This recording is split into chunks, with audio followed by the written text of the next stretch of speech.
won't fire, have a look under the fascia to see if you've got a flashing fault code in the LED screen.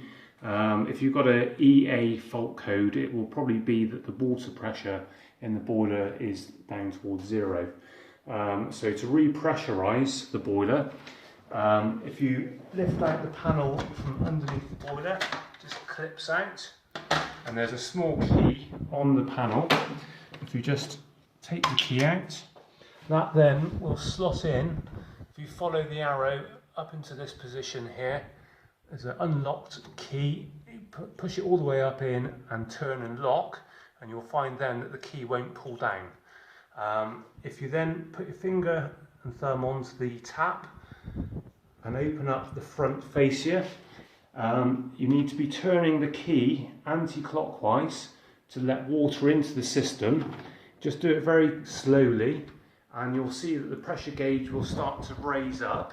If you get it up to about 1 to 1.5 bars pressure, as soon as it hits that, turn the key back off. Now by the key you mean the smaller of the two there? The small valve, smaller valve. That small square looking valve. So you basically turn that back off again, and then undo the key and pull it out. You will find a small bit of water will come out, which is fine. Just clip that one back on again. Just clips back in like that.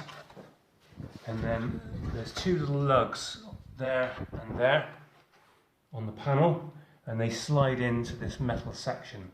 So you basically just go up and it just clips into there on the slide, and it slides back in. Okay. What you'll need to do then, once the boiler's back up to the right pressure, you'll need to press the reset button. So you just press, hold it and release, and then the boiler will be ready to use again. Operation to make it work. Oh, right. So you've got the thermostat for the radiator there. If you turn it, it will tell you what temperature that the surface temperature of the radiator will be, and you've got the hot water one again, which is set to about 50 degrees for hot water coming out of taps. For your programmer for your heating, all you need to do is use the select button and move the arrow from off to timed, like that.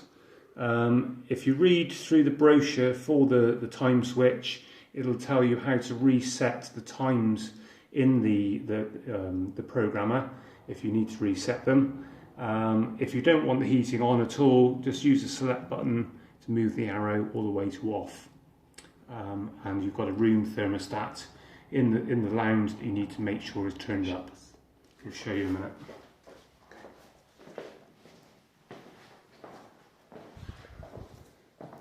So this is your room thermostat. If the temperature of the room is, say, 25 degrees, then the boiler won't fire. So you'll need to make sure you turn it up, and you'll hear a click when it needs to fire up.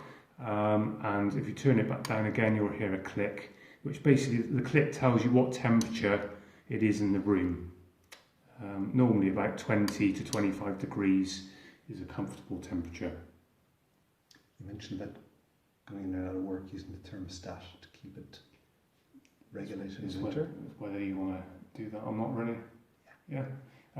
What you can do then in the winter time is put the programmer on the boiler to on 24 hours a day, and then you can run the heating by just using the thermostat. So if you go off to work, you could turn it down to say 10 degrees, and it just protects the house so it can't freeze.